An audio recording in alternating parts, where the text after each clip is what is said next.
dia, cavalheiros, pessoal do nono ano.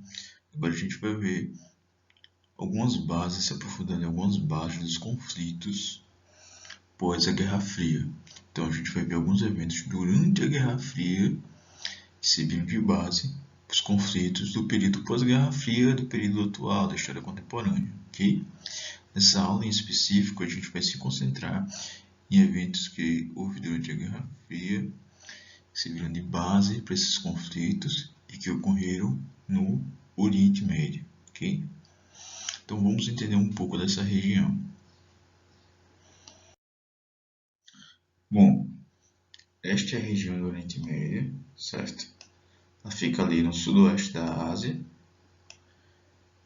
Aqui a gente vê a Turquia, ok? Já pertinho da Europa, pertinho da Grécia. Tá a terra ali dos persas, certo? Aqui já o Egito, né? Então fronteira aqui com a África. E aqui na fronteira com o Paquistão, que é o país mais a oeste do Oriente Médio, tem a Índia, ok? Então essa é a região do Oriente Médio. Tem diversos países aqui. Tem a Arábia Saudita, por exemplo, o Irã, então falar do Irã, o Afeganistão, que vocês viram algumas guerras dele, o Iraque, a Síria, ou seja, são países que constantemente estão nos noticiários, são países que ainda hoje existem conflitos, guerras e etc. Então agora a gente vai entender alguns aspectos desses conflitos que ainda existem mesmo após o período da Guerra Fria, certo? Então, qual é a pegada do assunto agora? Antes existia a Guerra Fria, o mundo era bipolar, então tinha duas nações rivais, dois blocos rivais: Estados Unidos, União Soviética. Tudo bem? Passou-se o tempo, aquele conflito, aquela tensão. Porém, após a Guerra Fria, cai a União Soviética. Se cai a União Soviética, cai um dos lados do mundo bipolar, cai aquele regime de tensão, porque ainda há conflito no mundo. Não é porque ainda há guerras, porque ainda há isso. Se agora a gente teria apenas uma potência hegemônica. Bom, pois bem, é isso que a gente vai começar a entender esses conflitos pós-Guerra Fria, esses conflitos do mundo contemporâneo. E até mesmo pelos noticiários, vocês percebem que muito desses conflitos é nessa região aqui, a região chamada de Oriente Médio, ok? Primeiro, coisas básicas que a gente precisa entender sobre essa região. Ela é de maioria islâmica. Todos esses países aqui são de maioria islâmica. Alguns são sunitas, como a Arábia Saudita, o maior país sunita. Outros são xiita, como o Irã, que é o maior país xiita do mundo, ok? Existe alguma diferença a respeito de quem é a representação máxima do Islã. É isso que vai separar basicamente os sunitas dos xiitas. Xiita aponta que a representação deveria ir para um descendente de Maomé. E xiitas, eles tinham um tradicionalismo, uma maior radicalidade, ok? Outra característica dessa região é uma região riquíssima em petróleo, ok? O petróleo, ele produz diversos tipos de combustíveis, diversos tipos de materiais, certo? É chamado combustível fóssil. Ele é um produto muito importante para a economia mundial. Lembre-se que todos os outros produtos precisam ser transportados, né? Precisam de um meio de transporte para chegar onde deveria, para chegar de onde é produzido para onde vai ser comercializado. E para esse transporte acontecer, precisa de um caminhão, de um navio, etc. E o combustível desses meios de transporte é o petróleo. Então, é um produto que interfere em todos os outros tipos de mercado, em todos os outros tipos de condições financeiras. Produtos de grãos, transportados em caminhões e navios. Eletrônicos, transportados em caminhões e navios. Então, o preço do petróleo interfere em toda a economia, ok? Então, por isso que é uma região muito importante, essa região é muito importante, muito riquíssima, certo? E o fato da economia petroleira ser dessa região aí faz com que eles tenham algum tipo de poder e acabem até interferindo em todo tipo de comércio, pela própria característica do produto petróleo, que vai ali se transformar em combustível, ok? Outra situação, apesar da região ter seus países, certo? Nesses países existe a atuação de grupos terroristas. O que seriam esses grupos terroristas? Seriam guerrilhas, certo? Que tentam tomar o poder no país. Utilizam diversos meios para isso. E utilizam também o terror como forma de propaganda. Um exemplo, só que a gente já viu, foi os atentados das Torres Gêmeas, ou seja, ele faz uma ação que causa um terror para virar notícia, para fazer propaganda. Alguns anos atrás a gente viu a atuação do Estado Islâmico, que fazia vídeo, vamos dizer assim, matando pessoas e jogava na internet. Isso também fazia esse terror como forma de propaganda, ok? Então, a atuação desses grupos terroristas, eles estão em diversos países, ok?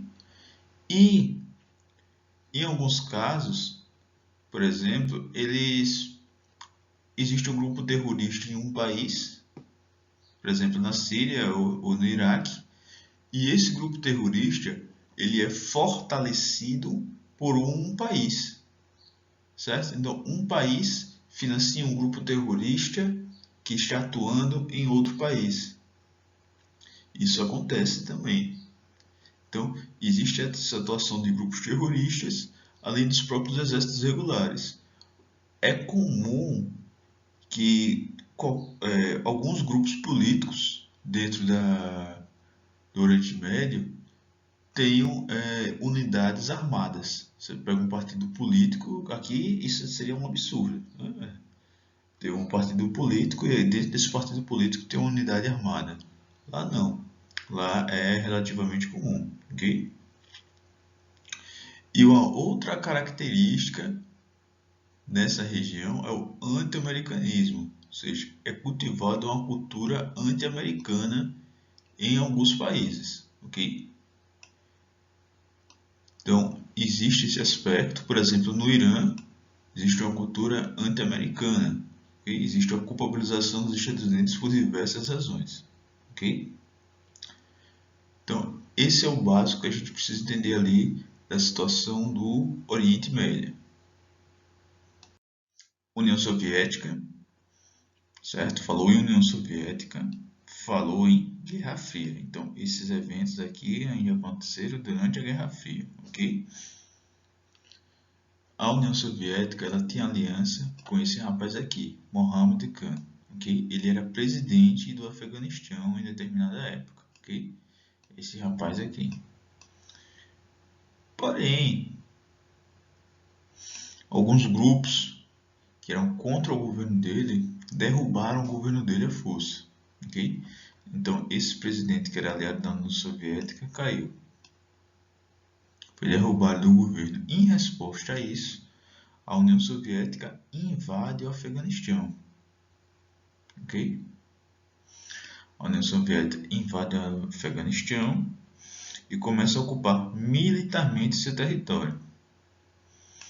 O que acontece? Alguns países começam a apoiar essa guerrilha que tinha tomado o poder. Então começa um conflito ali dentro do Iraque. Entre esses países está os Estados Unidos, ok? O Iraque começa a receber apoio internacional contra a invasão da União Soviética. Existe esse conflito interno dentro do Iraque, uma guerra civil, com um lado sendo apoiado pela União Soviética, inclusive com a invasão das próprias tropas soviéticas em si, e o outro lado, os afegãos, que recebiam armas e tecnologia contra o pessoal da União Soviética. Ok? Bom, nessa época já estava no processo de perestroika, já estava no processo de queda da União Soviética. Então a União Soviética resolve retirar suas tropas. Foi uma batalha que os soviéticos perderam. Pois bem, o que acontece? Essa retirada das tropas da União Soviética não significa o fim de uma influência política. Ok? Existe apenas uma retirada militar. Tanto vai haver influência política dos Estados Unidos, quanto influência política de países da União Soviética e também da China, que é ali pertinho. Ok? Vale lembrar que nessa época a China apoiou o Afeganistão. Ok? China e Estados Unidos. A China estava com receio do expansionismo soviético naquela época. Ok? Então, reter o Afeganistão, a Rússia, né, a União Soviética do Afeganistão, porém a Rússia continua atuando no Oriente Médio através de uma maneira mais discreta, em vez de enviar suas próprias tropas, fortalece os grupos que ela acha mais adequado. Então, se tem um grupo terrorista que ela acha que vai ser mais interessante dele ficar no poder, então ela vai e fornece armamentos. Por exemplo, a gente pode tomar como exemplo o AK-47, que é um fuzil russo, um fuzil soviético, que muitos grupos terroristas o utilizam. Né? Então, esses armamentos não vêm do nada. Eles conseguem esses armamentos através da Rússia. Okay? Só um exemplo. Então, o que a gente vai ter aí? A intervenção das grandes potências no Oriente Médio. Okay?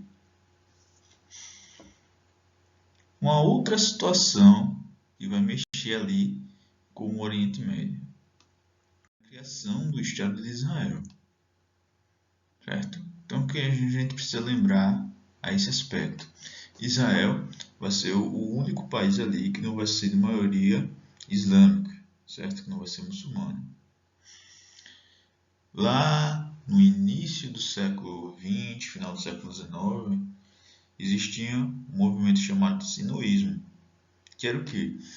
Judeus que compravam terras, né? Compravam terras como a gente compra casa e tal, no Oriente Médio, ok? Então, diversos judeus começaram a comprar terras ali no Oriente Médio. Após os eventos antissemitas na Europa, o Holocausto, a Segunda Guerra Mundial, etc., a ONU, que tinha sido recém-criada, resolve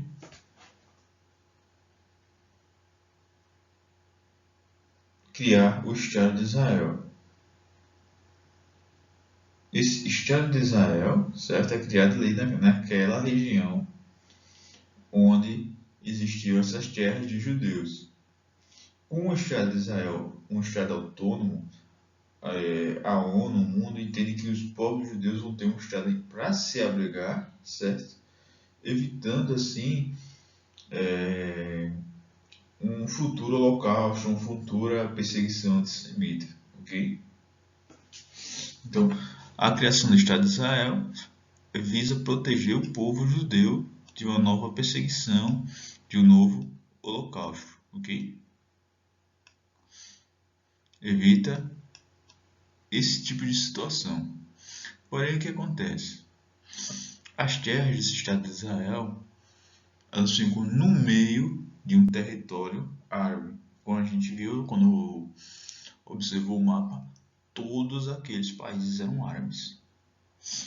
Isso gera um conflito, certo? Diversos países árabes não queriam a criação do Estado de Israel. Eles foram contra aquele. E houveram diversas guerras de um conjunto de países árabes, às vezes variam de país para país, até o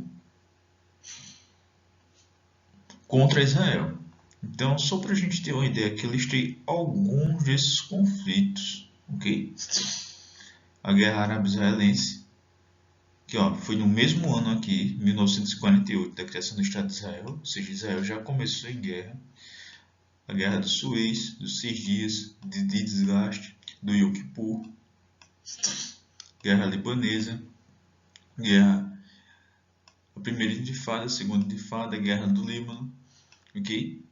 Vocês percebem que, ano após ano, volta e meia, algum país ataca Israel, ok? Qual é a característica agora? Quando um país ataca o outro, se provoca um conflito, em geral, eles fazem, os outros países, mesmo que não estejam envolvidos na guerra, eles vão fazer sanções econômicas para aquele país, eles vão prejudicar aquele país economicamente, certo? Então, qual a estratégia das guerras modernas? Em vez de um país com seu exército atacar Israel, eles observam se tem algum grupo terrorista que é contra a existência de Israel e fornece armas para esses grupos terroristas, esses grupos separatistas, etc. Ok? E as últimas guerras, elas foram assim, não foram propriamente contra Israel e uma nação. Foi contra Israel e algum grupo terrorista que era fortalecido por outra nação, ok? Bom, então é isso, pessoal. Esses são os aspectos iniciais para a gente entender os conflitos pós-Guerra Fria, certo? A maioria deles se concentra no Oriente Médio, ok? E o que a gente precisa lembrar? É uma região riquíssima em petróleo. O petróleo é um produto muito importante para a economia mundial. É uma região riquíssima em culturalmente, certo? Ela é uma região de maioria islâmica, certo? Então, nesse meio dessa região de maioria islâmica, existe um país não islâmico, que é o Estado de Israel, certo? E uma região também que existe uma cultura anti-americana, certo? Obviamente, isso não é unanimidade. Existem diversos países que apoiam e recebem apoio dos Estados Unidos, certo? Por exemplo, a própria Arábia Saudita, que é o maior país ali economicamente, e também o Estado de Israel. Israel e os Estados Unidos são aliados militares desde sua fundação, ok? Então, pessoal, é isso e até a próxima aula.